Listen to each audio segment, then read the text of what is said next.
La théorie de l'évolution prétend que la vie, dans toute son étonnante et belle variété, n'a besoin ni de Dieu, ni de créateur, ni de concepteur.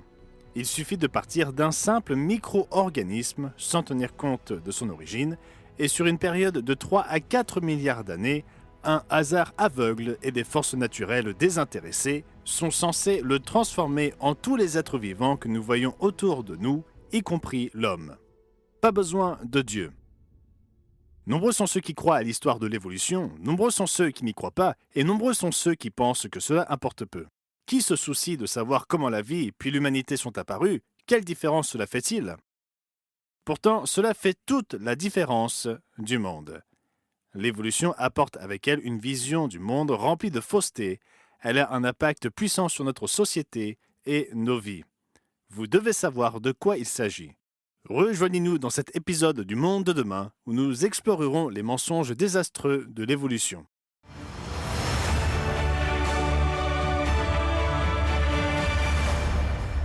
Salutations de la part de tous les membres du Monde de demain et de notre sponsor, l'Église du Dieu vivant. Aujourd'hui, nous allons discuter de la façon dont la vision du monde favorisée par la croyance en l'évolution apporte avec elle 3 mensonges fondamentaux et déplorables. Des mensonges que vous devez rejeter même si la société les a adoptés. Nous vous donnerons également l'occasion de demander notre brochure gratuite « Évolution ou création, la dimension manquante ». Gardez un œil sur l'écran pour savoir comment commander votre exemplaire gratuit. En 1859, Charles Darwin a publié son livre phare « L'origine des espèces ». Dans cet ouvrage, il propose que la variété et la diversité apparemment infinie de la vie sur la planète Terre ont évolué à partir d'ancêtres communs par le biais de forces purement naturelles et non intelligentes. La sélection naturelle, basée sur la pression de la survie et de la reproduction, agissant sur des variations génétiques aléatoires et non planifiées. L'hypothèse est qu'à partir d'un simple organisme de type bactérien, il y a plus de 3 milliards d'années, des changements génétiques accumulés au hasard et sans but, sous l'effet de pressions naturelles dénuées du moindre esprit, génération après génération, ont littéralement créé toute la vie sur Terre, dans toute sa splendeur et sa variété impressionnante, y compris l'humanité. Selon cette théorie, il n'est pas nécessaire d'avoir un dieu, un créateur ou un concepteur quelconque, mais seulement du temps et des forces naturelles sans but, sans intelligence et dépourvues d'objectifs. Bien entendu, cela contraste fortement avec le livre de la Genèse. Il affirme très clairement dans son tout premier verset « Au commencement, Dieu créa les cieux et la terre ». Il poursuit en racontant comment les origines de la vie que nous voyons aujourd'hui ici-bas furent directement créées par Dieu en 6 jours. Si vous êtes un téléspectateur de longue date, vous ne serez pas surpris d'apprendre qu'ici, au monde de demain, il n'y a pas de contestation possible. La Bible a raison. Charles Darwin et ses adeptes ont tort. Cela dit, l'émission d'aujourd'hui ne porte pas sur ce sujet. Nous voulons plutôt nous pencher sur l'impact de la théorie de l'évolution. Car les croyances n'existent pas dans le vide, elles entraînent des conséquences. Considérez ce que Jésus dit dans Luc chapitre 6 et au verset 45. Le lien avec ce que je dis ne sera peut-être pas évident au premier abord, mais soyez indulgents avec moi. L'homme bon tire de bonnes choses du bon trésor de son cœur, et le méchant tire de mauvaises choses de son mauvais trésor, car c'est de l'abondance du cœur que la bouche parle. Nos croyances ne restent pas cachées dans notre intérieur. Elles se manifestent à travers nos choix, nos paroles, nos actions. Et elles ont un impact sur le monde que nous façonnons autour de nous, en tant qu'individus et collectivement en tant que société. Nous ne pouvons pas accepter un ensemble de croyances sans en subir les conséquences. Ainsi, pour le reste de notre émission, nous n'allons pas nous concentrer sur la question de savoir si la théorie de l'évolution est vraie ou fausse. Nous allons plutôt examiner 3 mensonges spécifiques qui ont été adoptés par la société en raison de la croyance répandue en la théorie de l'évolution de Darwin. Et comme nous le verrons, ces mensonges ont eu un impact dévastateur sur la société. Le premier mensonge est la croyance selon laquelle l'homme n'est qu'un animal parmi d'autres. En d'autres termes, lorsqu'une personne accepte la théorie de l'évolution, elle considère les êtres humains comme un animal de plus dans le large spectre de la vie. Rien de spécial, rien de noble, juste un animal évoluant parmi d'autres sur la planète Terre. On retrouve ce type de raisonnement dans les efforts d'organisations telles que Non-Human Rights Project, qui cherchent à obtenir pour les animaux tels que les chimpanzés et les éléphants les mêmes droits juridiques que détiennent les êtres humains. Et nous le voyons dans la célèbre déclaration d'Ingrid Newkirk, l'une des cofondatrices de PETA, l'organisation de défense des droits des animaux. Les partisans de la libération des animaux ne distinguent pas l'animal humain, de sorte qu'il n'existe aucune base rationnelle pour affirmer qu'un être humain a des droits particuliers. Un rat est un cochon, un chien est un garçon. Vraiment, un rat est un cochon, un chien est un garçon? C'est une vision de l'humanité totalement fausse et méprisable. La parole de Dieu déclare que l'homme fut créé à l'image de Dieu lui-même. L'homme reflète son Créateur comme aucune autre création sur Terre ne peut le faire, avec un statut moral, la capacité de penser, de raisonner et de créer, et en possession d'une nature spirituelle qu'aucun animal ne possède. Permettez-moi de vous demander de réfléchir. Avez-vous remarqué que notre société est de plus en plus une société dans laquelle les gens suivent les dictats de leurs propres instincts et désirs, leurs propres volontés, envies et appétits, dérobant chaque fois qu'ils peuvent s'en tirer, mentant quand cela leur convient, obtenant ce qu'ils veulent sans se préoccuper des autres? C'est parce que la croyance dans l'évolution entraîne des conséquences. Et plus nous croyons au mensonge selon lequel l'homme n'est qu'un animal parmi d'autres, plus nous nous enfoncerons dans une société animale, gouvernée par rien d'autre que des envies et des pulsions, sans se soucier des besoins, des souffrances ou des préoccupations d'autrui. Si l'évolution est vraie, alors l'homme n'est guère plus qu'un animal parmi les animaux. Mais l'évolution est-elle vraie? Alors que les scientifiques affirment que l'évolution est une science établie, la vérité est tout autre. Et c'est ce que notre brochure gratuite d'aujourd'hui vous aidera à comprendre. Elle s'intitule « Évolution ou création, la dimension manquante ». Et elle vous guidera soigneusement à travers les preuves démontrant que loin d'être prouvée, l'évolution est toujours aussi discutable. Elle vous aidera à voir dans votre propre Bible ce que Dieu dit vraiment sur les origines de la Terre et de l'humanité, des origines que peu de gens comprennent aujourd'hui. Demandez votre exemplaire gratuit dès à présent et je reviendrai tout de suite pour examiner le prochain mensonge désastreux de l'évolution. Ne partez pas. Pour bénéficier de l'offre gratuite d'aujourd'hui, si vous habitez les Antilles-Guyane, appelez le 06 96 800 700. Et si vous habitez en Haïti, appelez le 509 46 59 93 82. Notre publication claire et concise vous aidera à comprendre les vérités essentielles issues des pages de la Bible. Si vous appelez pour la première fois, vous recevrez également un abonnement annuel gratuit à la revue du Monde de demain. 6 numéros inspirants traitant de l'actualité, de la science et de la culture moderne vous aideront à donner un sens à votre monde selon une perspective biblique. Appelez dès aujourd'hui et rejoignez les millions de personnes dans le monde entier qui se tournent vers le monde de demain pour y puiser la vérité, les sens des prophéties et l'espérance en cette période de confusion.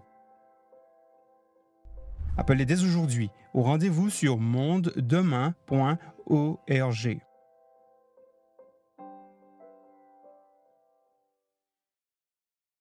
Bienvenue à nouveau.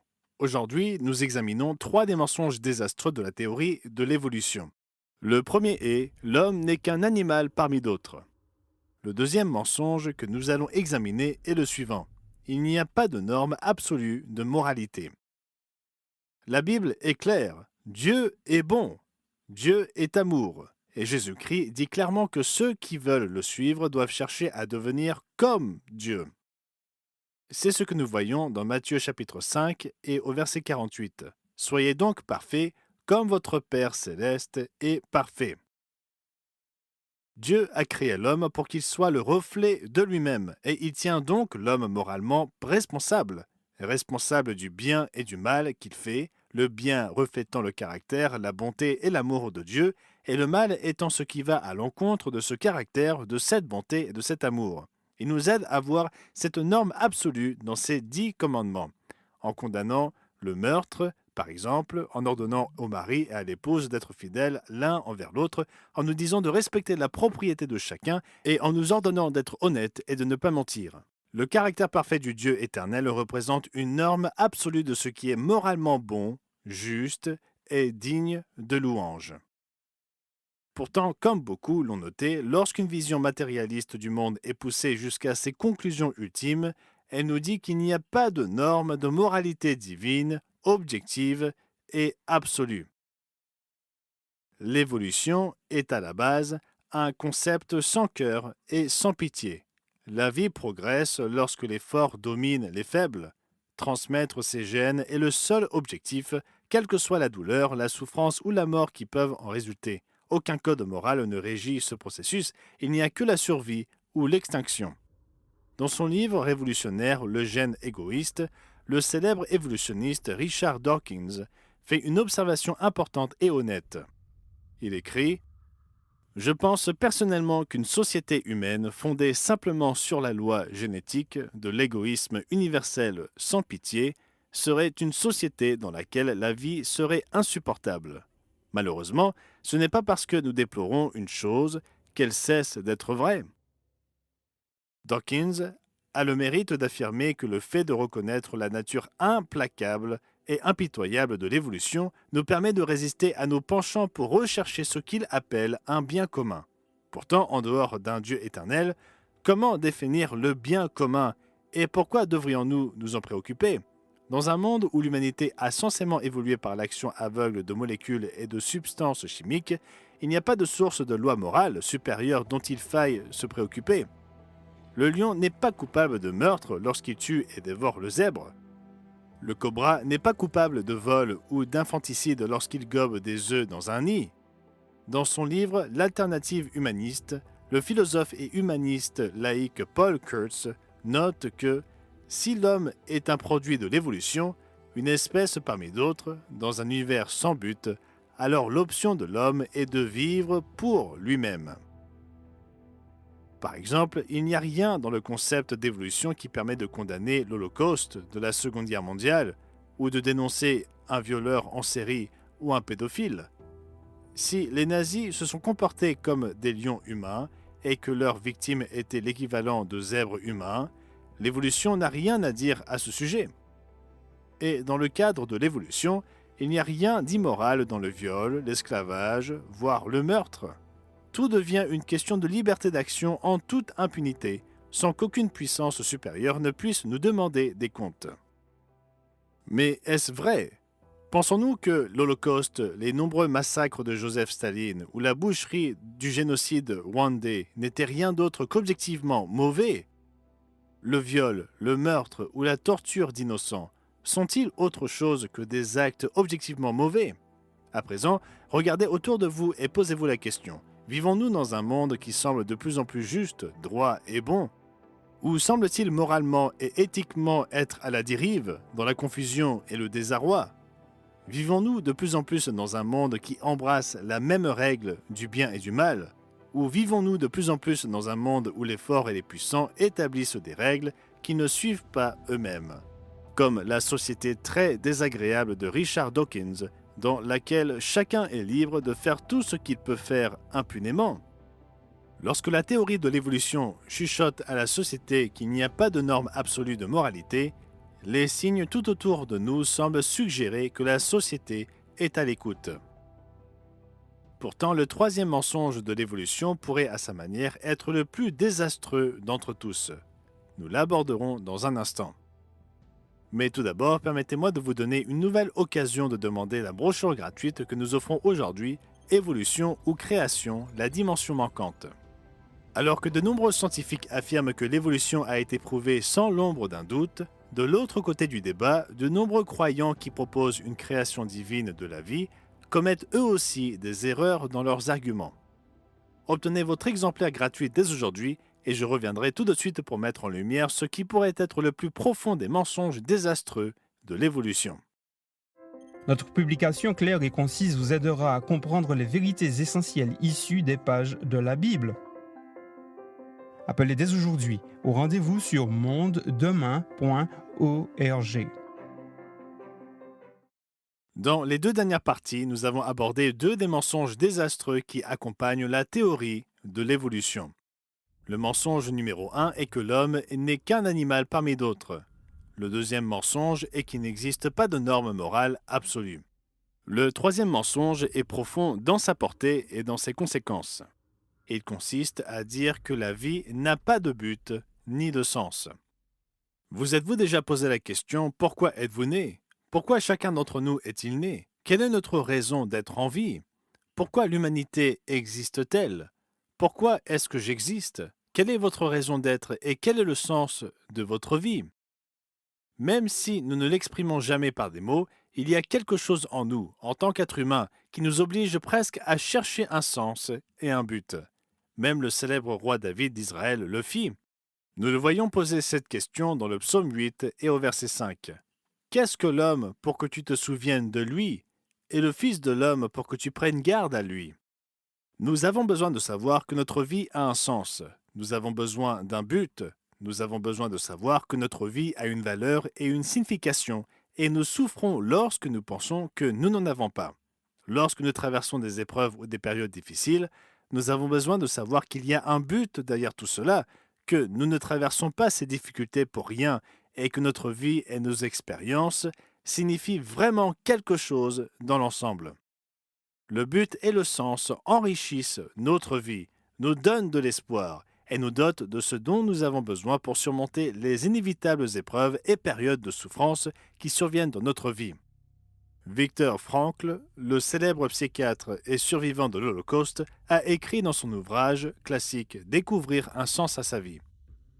Ce dont un être humain a besoin, ce n'est pas de vivre sans tension, mais bien de tendre vers un but valable, de réaliser une mission librement choisie. Il a besoin non de se libérer de sa tension, mais plutôt de se sentir appelé d'accomplir quelque chose. Frankl avait appris par une dure expérience que le sens et le but sont quelque chose d'essentiel dans notre constitution et notre composition. Pourtant, l'évolution affirme qu'il n'y a pas de but réel ou transcendant à l'existence. La vie serait un accident dénué de sens, et même la vie humaine ne serait que le résultat final d'une longue chaîne d'accidents. La vie et l'homme ne seraient pas le résultat d'une planification ou d'une intention selon l'évolution, mais plutôt de la façon dont les molécules se sont assemblées par hasard. Dans un autre univers, ces molécules pourraient s'assembler différemment, voire ne pas s'assembler du tout. Le hasard règne dans l'évolution. Un hasard sans but, sans esprit, filtré par la mort et la souffrance dans une lutte insensée pour la survie dans un univers qui s'en moque. Bien sûr, de nombreux athées et évolutionnistes vous diront que cela signifie simplement que vous êtes libre de déterminer le sens de votre vie. Peut-être s'agit-il de planter des fleurs, d'étudier la littérature, de nourrir les sans-abri ou de prouver que les ovnis sont réels. C'est à vous de choisir. Mais cela ne fonctionne pas, n'est-ce pas? Nous ne voulons pas imaginer un but ou un sens à notre vie. Nous voulons savoir qu'il existe un sens réel, objectif et transcendant. La vie est trop dure, trop cruelle pour que nous nous contentions de fantasmes. Et lorsque nous lui demandons quel est le but de la vie humaine, de notre propre vie, l'évolution nous répond clairement « il n'y en a pas ». L'évolutionniste George Gaylord Simpson a écrit dans son livre « Le sens de l'évolution ». L'homme est le résultat d'un processus naturel dénué d'objectifs, sans intérêt pour lui-même. Il n'était pas planifié. De même, dans son livre Le fleuve de la vie, Richard Dawkins note: dans un univers où les acteurs sont des forces physiques aveugles et la réplication génétique, certains vont souffrir, d'autres auront de la chance, et il n'y aura ni rime ni raison à cela, ni aucune justice. L'univers que nous observons a exactement les propriétés auxquelles on peut s'attendre s'il n'y a, à l'origine, ni plan, ni finalité, ni mal, ni bien, rien que de l'indifférence aveugle et sans pitié. En fait, Dawkins l'a dit encore plus crûment dans une interview pour le magazine Omni. Vous ne servez à rien, vous êtes ici pour répliquer vos gènes égoïstes. Il n'y a pas de but supérieur à la vie. Mes amis, cette vision du monde entraîne des conséquences.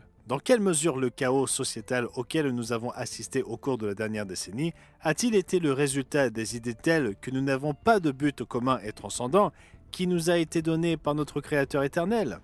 Combien de personnes à l'heure où je vous parle font des choix pour leur vie qui affectent leur esprit et leur corps? Combien s'appuient sur le concept que leur existence est dénuée de sens, qu'il n'y a pas de but ultime à leur vie? L'absence de sens et l'absence de but fait qu'il n'y a pas d'espoir.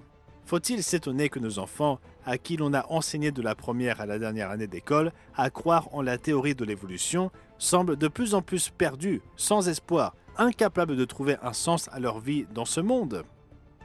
N'y a-t-il rien d'autre dans la vie que de manger, de survivre et d'exister dans un monde où nos vies n'ont aucun sens? Absolument pas! Le mensonge selon lequel nous ne sommes rien d'autre que des sacs de viande et de substances chimiques attendant simplement notre heure jusqu'à ce que nous expirions et retournions à la poussière est un mensonge satanique. La vie a un but et un sens, et nous ne sommes pas obligés d'accepter les mensonges de l'évolution. Nous discuterons de ce but dans la dernière partie de l'émission d'aujourd'hui. Mais tout d'abord, permettez-moi de vous donner une nouvelle occasion de demander notre offre gratuite d'aujourd'hui, Évolution ou création, la dimension manquante. Dans le débat entre l'évolution et le créationnisme, tant de gens sont occupés à s'invectiver mutuellement qu'ils ne regardent pas de près les preuves qui les entourent et le témoignage réel de la parole de Dieu. Cette brochure vous aidera à trouver la vérité à l'aide des faits de la parole de Dieu et des preuves du monde qu'il créa. Obtenez votre exemplaire gratuit d'aujourd'hui et je reviendrai tout de suite pour discuter de la solution au mensonge de l'évolution. Pour bénéficier de l'offre gratuite d'aujourd'hui, si vous habitez les Antilles-Guyane, appelez le 06 96 800 700. Et si vous habitez en Haïti, appelez le 509 46 59 93 82. Notre publication claire et concise vous aidera à comprendre les vérités essentielles issues des pages de la Bible. Si vous appelez pour la première fois, vous recevrez également un abonnement annuel gratuit à la revue du Monde de demain. 6 numéros inspirants traitant de l'actualité, de la science et de la culture moderne vous aideront à donner un sens à votre monde selon une perspective biblique. Appelez dès aujourd'hui et rejoignez les millions de personnes dans le monde entier qui se tournent vers le monde de demain pour y puiser la vérité, les sens des prophéties et l'espérance en cette période de confusion. Appelez dès aujourd'hui au rendez-vous sur mondedemain.org.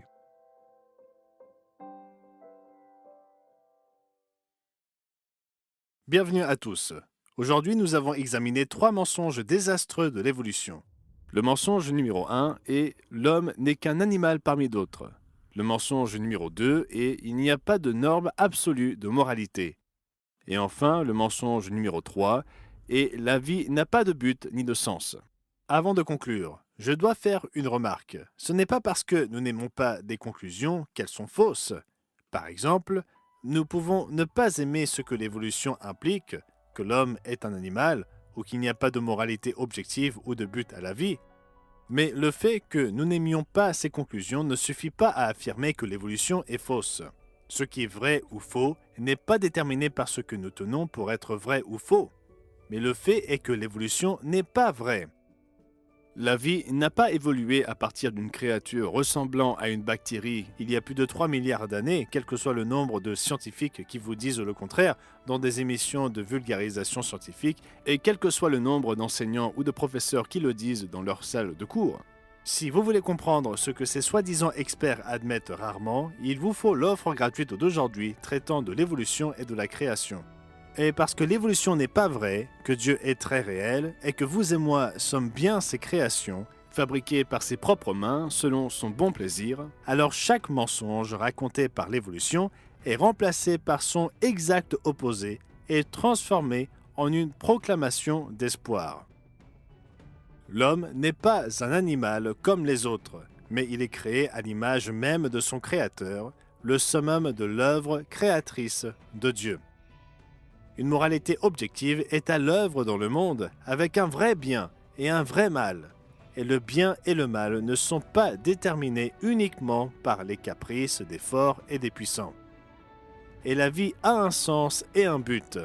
Il y a de l'espoir dans nos souffrances et nos luttes parce que notre Créateur nous a créés avec un plan et un but que nous devons accomplir dans notre vie. La plénitude de ce plan et de ce but est trop grande pour que nous puissions en parler en détail ici dans les derniers instants qui nous restent, mais je vous encourage à consulter notre site internet sur mondedemain.org. Vous y trouverez une mine d'informations gratuites à votre disposition. En fait, je peux difficilement imaginer une meilleure façon de commencer à apprendre.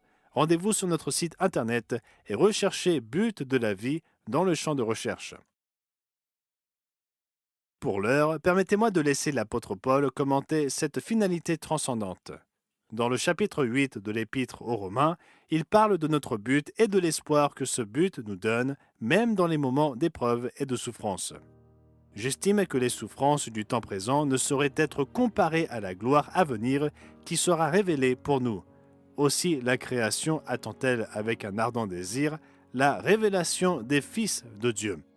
Car la création a été soumise à la vanité, non de son gré, mais à cause de celui qui l'y a soumise, avec l'espérance qu'elle aussi sera affranchie de la servitude de la corruption pour avoir part à la liberté de la gloire des enfants de Dieu. Une existence éternelle dans la famille de Dieu, apportant la liberté à toute la création, juste une facette du magnifique but de la vie, votre vie, qui peut être apprise, comprise et embrassée par ceux qui sont prêts à appréhender, à comprendre et à accepter la vérité. Ce but ne peut être découvert par la logique ou la science humaine, mais il est révélé par Dieu dans les Écritures. L'évolution apporte des mensonges qui ne font que l'obscurcir. Ce but donne un sens à la vie, dans ses bons comme dans ses mauvais jours. Ce que Dieu nous offre à tous par l'intermédiaire de son Fils Jésus-Christ dépasse presque l'entendement.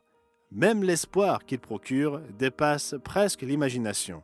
Mais il n'est accessible qu'à ceux qui peuvent regarder au-delà des mensonges tissés par le mythe de l'évolution et fixer leur esprit sur la vérité.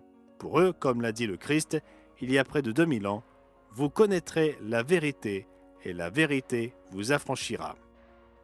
Si vous voulez mieux comprendre la vérité de Dieu sur les origines de l'humanité, être équipé pour rejeter les mensonges, petits et grands, de la théorie de l'évolution, alors demandez l'offre gratuite d'aujourd'hui, Évolution aux créations, la dimension manquante.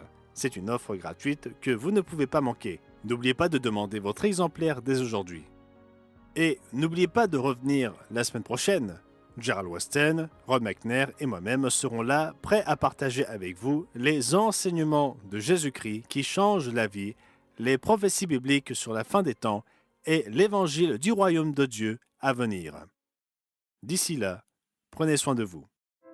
Pour bénéficier de l'offre gratuite d'aujourd'hui, si vous habitez les Antilles-Guyane, appelez le 06 96 800 700. Et si vous habitez en Haïti, appelez le 509 46 59 93 82. Appelez dès aujourd'hui et rejoignez les millions de personnes dans le monde entier qui se tournent vers le monde de demain pour y puiser la vérité, les sens des prophéties et l'espérance en cette période de confusion.